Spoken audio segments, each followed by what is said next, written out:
안녕하세요. 오늘은 소프트웨어 테스트 커버리지에 대해 좀 깊게 얘기 나눠볼까 합니다.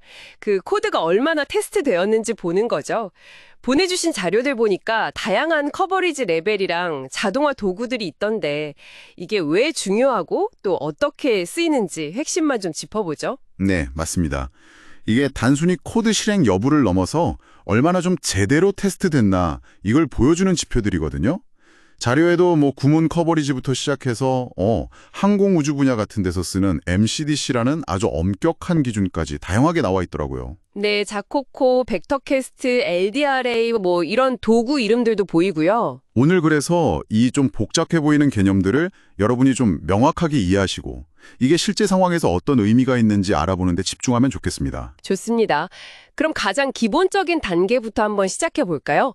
자료에 나온 구문 커버리지랑 분기 커버리지, 이건 어느 정도 수준인가요? 네, 이게 가장 기초적인 단계인데요.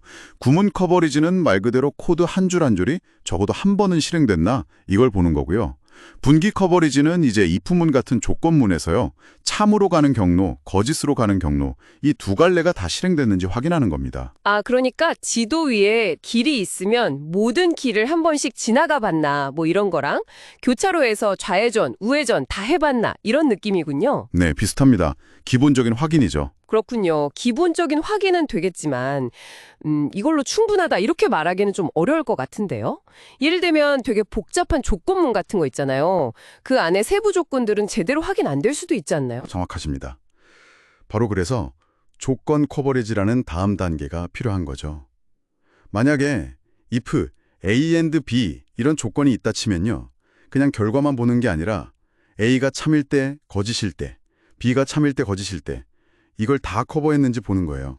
아, 분기는 그냥 최종 결과만 보는데 조건은 그 결과를 만드는 A랑 B 각각을 본다. 네, 맞습니다. 개별 요소들을 들여다보는 거죠. 자코코나 G커브 같은 도구들도 어느 정도는 지원하는데요. 벡터캐스트나 LDRA 같은 전문 도구들이 이걸 좀 더 확실하게 다룹니다. 아하, 이제 좀 더 깊이 들어가는 느낌이네요. 근데 자료에서 특히 그 항공, 자동차, 의료 분야 같이 안전이 아주 중요한 시스템들 있잖아요. 거기서는 MCDC 커버리지가 필수적이다 이렇게 강조하던데 이게 방금 말씀하신 커버리지들이랑은 근본적으로 어떻게 다른 건가요? 왜 그렇게 중요하게 여기는 거죠? MCDC, 이게 이제 변형 조건 결정 커버리지라고 하는데요. 이건 훨씬 더 엄격한 기준이에요. 핵심 아이디어는 뭐냐면 각 개별 조건 하나하나가 독립적으로 전체 결정 결과에 영향을 미치는지 이걸 증명해야 한다는 겁니다. 독립적으로요? 네. 다시 if A and B, 예를 들면요. 그냥 A, B 참거짓 다 해보는 걸 넘어서요. B가 특정 값일 때 A가 참에서 거짓으로 바뀌니까 전체 결과도 바뀌더라. 이걸 보여주는 테스트랑 또 반대로 A가 특정 값일 때 B가 참에서 거짓으로 바뀌니까 전체 결과가 바뀌더라. 이걸 보여주는 테스트가 각각 필요한 거예요. 와, 그건 정말 다르네요. 단순히 스위치를 껐다 켰다 해보는 수준이 아니라 어떤 스위치가 진짜로 전등을 껴고 끄는지 그 독립적인 영향을 딱 증명하라는 거군요. 맞습니다. 와, 그러면 진짜 작은 논리 오류 하나가 치명적인 결과로 이어질 수 있는 그런 시스템에서는 왜 이게 필수적인지 알겠습니다. 네. 바로 그 점 때문에 안전 필수 시스템, 그러니까 세이프티 크리티컬 시스템에서는 이 MCDC 기준 충족이 아예 법규나 표준으로 요구되는 경우가 많아요. 이 정도 수준의 분석을 하려면 당연히 전문 도구가 필요하고요. LDRA 테스트베드, 벡터캐스트, 파라소프트 CC++ 테스트, 테스트웰 CTC 이런 것들이 대표적이죠. 이 도구들은 단순히 커버리지 측정만 하는 게 아니라 어떤 테스트 케이스가 필요한지 찾아주고 보고서도 만들어주고 해서 인증 요구사항 만족에 도움을 줍니다. 여기서 더 나아가서 모든 가능한 논리 조합을 다 테스트하는 다중조건 커버리지도 있긴 한데 현실적으로는 MCDC가 중요한 기준으로 많이 쓰이죠. 와, 이런 높은 수준의 커버리지를 달성하려면 진짜 자동화가 없으면 안 되겠네요. 그럼 개발 과정에는 보통 어떻게 적용되나요? 네, 특히 MCDC 같은 복잡한 거는 사람이 일일이 관리하기는 거의 불가능하거든요. 그래서 이런 전문 분석 도구들을 CI/CD 파이프라인에 통합하는 게 아주 중요합니다. 코드가 바뀔 때마다 자동으로 커버리지를 쫙 책정해서 기준에 미달하면 빌드를 그냥 실패시켜버리는 거죠. 그렇게 품질을 관리하는 겁니다. 그렇군요. CI/CD 통합이 핵심이네요. 네.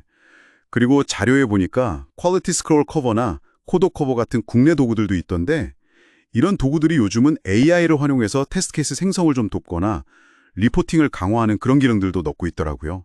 이게 요즘 트렌드입니다. 아, AI가 테스트 생성까지? 네. 단순히 그냥 테스트를 많이 남기는 걸 넘어서 뭐 예를 들면 코드 변경 이력이나 복잡도를 AI가 분석해서요. 잠재적인 버그가 숨어있을 만한 곳, 거기를 예측해서 테스트 노력을 좀 더 집중시키는 뭐 그런 방향으로 발전할 수도 있겠죠. 자, 그럼 이 모든 내용을 한번 종합해 볼 때요. 소프트웨어 개발 과정에 계신 분들께 가장 중요한 메시지는 뭐라고 할 수 있을까요? 네. 혈심은 결국 그 개발하시는 소프트웨어의 특성, 특히 안전 중요도나 요구되는 신뢰성 수준, 이걸 먼저 파악하는 거고요. 거기에 맞춰서 적절한 커버리지 목표를 딱 설정하고 그 목표를 달성할 수 있는 최적의 도구를 선택해서 이걸 개발 프로세스에 효과적으로 통합하는 것. 이게 중요합니다. 어떤 도구를 쓸지 결정할 때 고려할 게 많겠는데요. 사용하는 프로그래밍 언어도 있을 거고, 팀의 뭐랄까 숙련도나 예산 같은 것도 있을 거고요. 그렇죠. 뭐 자코코 같은 오픈소스로 시작할 수도 있겠지만 MCDC 같은 정말 엄격한 기준이 필요하다. 이러면 전문 상용 도구에 투자하는 걸 고려해야겠죠. 결국 우리는 어느 정도 수준의 확신을 원하느냐, 여기에 따라서 접근법이 달라진다. 이 말씀이시네요. 맞습니다. 앞으로 소프트웨어는 점점 더 복잡해질 테니까 MCDC 같은 고급 커버리지 측정이나 자동화 도구에 대한 수요는 계속 늘어날 것 같고요. AI 기반의 좀 더 똑똑한 테스팅, 이것도 중요한 흐름이 될 것 같습니다. 그렇습니다. 끊임없이 복잡해지는 소프트웨어에 발맞춰서 테스트랑 검증 기술도 계속 발전해야 하죠. 마지막으로 한 가지 좀 생각해 볼 만한 질문을 던지면서 마무리할까 하는데요. 우리는 소프트웨어 자체를 검증하는 데는 정말 많은 노력을 기울이잖아요. 그런데 과연 그 소프트웨어를 검증하는 데 사용하는 테스트 도구 자체의 신뢰성은 어떻게 보장할 수 있을까요? 특히 안전이 중요한 시스템에서 이 검증 도구를 또 검증하는 문제, 이게 어쩌면 미래의 또 다른 중요한 과제가 되지 않을까 그런 생각을 한번 해보게 되네요.